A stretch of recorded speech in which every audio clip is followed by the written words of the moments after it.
TV7 Israel News is made possible thanks to your generous donations.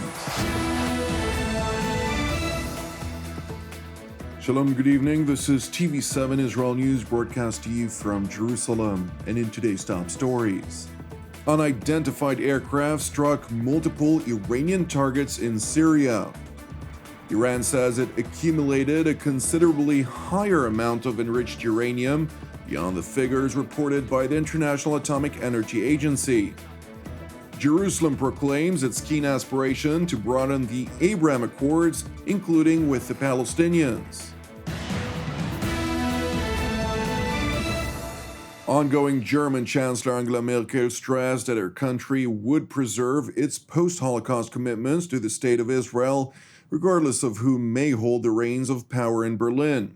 During a 3-day farewell visit, the German Chancellor held a long list of meetings and dedicated events, which, according to Israeli Prime Minister Naftali Bennett, reflected Israel's deep appreciation. החום הבלתי רגיל שאת מתקבלת בו בישראל ראוי לציון. למרות העובדה שאת מנהיגה של גרמניה, וכאן זו מדינת היהודים, אנחנו בישראל מלאי הערכה אלייך ולתפקיד ההיסטורי שאת ממלאת, ואנחנו מקווים שתמשיכי למלא. המחויבות שלך, גברתי הקנצלרית, לביטחונה של מדינת ישראל, היא גם במעשים, לא רק במחוות ובמילים. את קול ברור ונחרץ של תמיכה בישראל בגרמניה, באירופה ובכל מקום אליו את מגיעה. על זה אני רוצה להודות לך בשם כולנו. Alongside the voiced appreciation of the longtime German leader, Prime Minister Bennett sought to underscore Israel's democratic nature, which in contrast to its enemies, deserves support from the international community in general and like-minded democratic nations in particular. The Israeli Prime Minister also seized the opportunity to magnify the malign behavior of the Islamic Republic of Iran throughout the Middle East, as well as Tehran's determination to acquire nuclear weapon capabilities. גברתי הקנצלרית, תוכנית הגרעין האיראנית הגיעה לשלב שמחייב מנהיגות. השלמה עם הפיכתה של איראן למדינת סף גרעינית תהיה כתם מוסרי על העולם החופשי ותאיים על שלום העולם. אנחנו רואים איך האיראנים מתנהגים כרגע, עוד בלי מטריה גרעינית, בסוריה, בעיראק, בלבנון, בתימן, בעזה ובמפרץ. ניתן רק לדמיין את מידת הנזק שהם יגרמו אם העולם ידע שמאחורי הבריונות הזאת עומדת גם פצצת גרעין. Prime Minister Bennett further asserted that Germany's position vis-à-vis the Islamic Republic's nuclear program is crucial, all the while adding that Israel will persist with its daily operational activities to thwart Iranian efforts to equip its proxies with advanced weaponry. את האיראנים אין טעם לנסות לפייס. הם מפרשים פייסנות כחולשה. הם ממשיכים להתל ולשחק בקהילייה הבינלאומית, למשוך זמן וכל הזמן להתקדם בהשארת האורניום ובערעור היציבות באזור. זאת הנקודה הקריטית בזמן, ועמדתה של גרמניה חשובה מאוד. אנחנו בישראל עסוקים במעשים ופועלים מול איראן בכל המימדים, כולל בלימה יומיומית של הניסיונות שלהם להציף את האזור שלנו בנשק. It is important to note that the remarks by the Israeli Prime Minister were made merely a day and a half after the Damascus regime pointed a blaming finger at Jerusalem for allegedly striking a number of targets in Syria, which according to all accounts included Iranian-owned weapons caches that were situated within the Syrian Army's T4 Air Force Base in the eastern countryside of Homs Governorate, alongside additional strikes that targeted Iranian-controlled infrastructure in the eastern Syrian border region with Iraq, near the town of Al-Bukamal. According to a Syrian military source quoted by the Damascus-run Sana news agency, The air attack was carried out from the Al-Tanf area that is situated near the triangular border lines separating Iraq, Jordan, and Syria.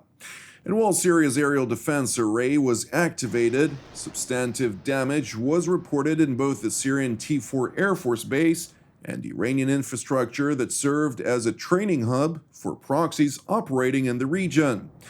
Despite the immediate attribution of responsibility to Israel, the IDF did not confirm nor deny its involvement in response to TV7's request for comment.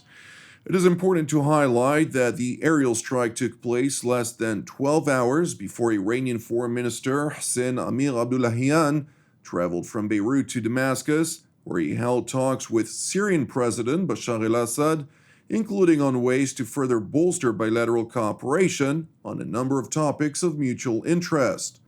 Separately in Tehran, head of the Atomic Energy Organization of Iran, Mohammad Eslami, announced on Saturday that the Islamic Republic has managed to accumulate more than 120 kilograms of 20% enriched uranium, which is 46 kilograms more than the latest reported quantity that was published by the International Atomic Energy Agency. The major leap, which in effect constitutes 80% of enriched material required to produce a single nuclear payload, is the latest of defiant nuclear-related measures by the Ayatollah regime, which has threatened to render the globally aspired diplomatic path null and void. Speaking on Tehran's defiant approach to prospects of resuming nuclear talks in Vienna, German Chancellor Angela Merkel spoke of her frustrations regarding the Joint Comprehensive Plan of Action, or JCPOA, which is the technical term for the 2015 nuclear agreement. Ich habe das JCPOA niemals für ideal gehalten, aber immer für besser als gar keine Abmachung zu haben. Das kann man auch anders sehen. Jetzt sind wir in einer sehr schwierigen Situation, weil die neue amerikanische Administration zwar die Rückkehr in Aussicht gestellt hat, aber Tag für Tag verstreicht und der Iran keine Anzeichen macht, die Verhandlungen wieder zu beginnen. Und mit jedem dieser Tage wird aber die Anreicherung von Uran erhöht.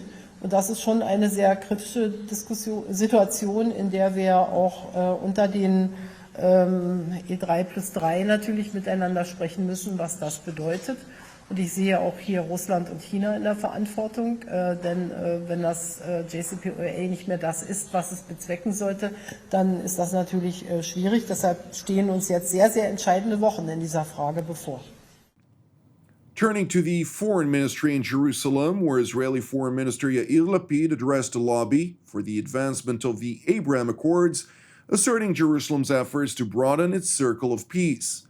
Lapid noted the symbolism of every ribbon cut, which marks the opening of yet another diplomatic mission, and called upon additional Arab states, including the Palestinians, to grant peace a chance.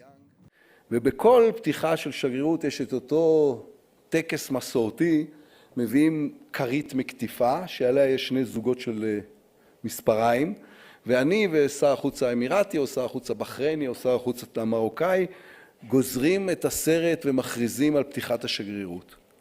יחד עם כל סרט כזה, גזרנו גם את הקשר הגורדי של שנאה ואלימות ואיבה. גזרנו את הרעיון שאין מוצא לסכסוך הישראלי-ערבי ואין לאן להתקדם איתו. אני מנצל מפה את ההזדמנות כדי לקרוא גם לפלסטינים, גם לאזרחיה של כל אומה ערבית שמקשיבה לנו, פנינו לשלום. Jerusalem's top diplomat went on to warn Israel's enemies from testing its capabilities and determination. מפה, מבירת ישראל החופשית, ירושלים, אני אומר לכל אויבינו, אם תאסרו עלינו מלחמה, תפסידו. אנחנו חזקים יותר ממה שאתם משערים, נחושים יותר ממה שאתם חושבים, מוכנים להקריב יותר ממה שאתם מאמינים. אם במקום זה, תחליטו להצטרף להסכמי אברהם, להביא לעמים שלכם שגשוג ומקומות עבודה ותרבות של קדמה והצלחה, ידנו מושטת אליכם, בואו נעשה את זה יחד. The Israeli foreign minister went on to reiterate Jerusalem's gratitude to the previous president of the United States, Donald Trump, for his role in forging the Abraham Accords, as well as to the Israeli head of the opposition, Benjamin Netanyahu, who was instrumental in facilitating those agreements. Separately, Minister Lapid, who is set to travel to the United States tonight for a trilateral summit, noted that while the main focus of deliberations is to thwart Tehran's nuclear aspirations, the Abraham Accords will also be on the agenda.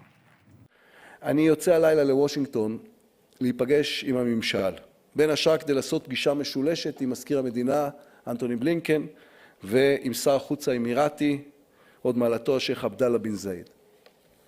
ונדון כמובן בדרכים השונות לעצור את הגרעין האיראני, שהוא איום על העולם כולו, אבל אחד הנושאים המרכזיים שיהיו על השולחן בפגישה הזו היא הרחבת הסכמי אברהם. הכנסת מדינות נוספות למעגל השלום. זה לא יקרה ביום, זה לא יקרה בחודש, אבל הפעם זה לא ייקח עשרות שנים. זה קל יותר כשיש בסיס, זה קל יותר כשיש מדינות חשובות שכבר חצו את הרוביקון. Thank you for watching us.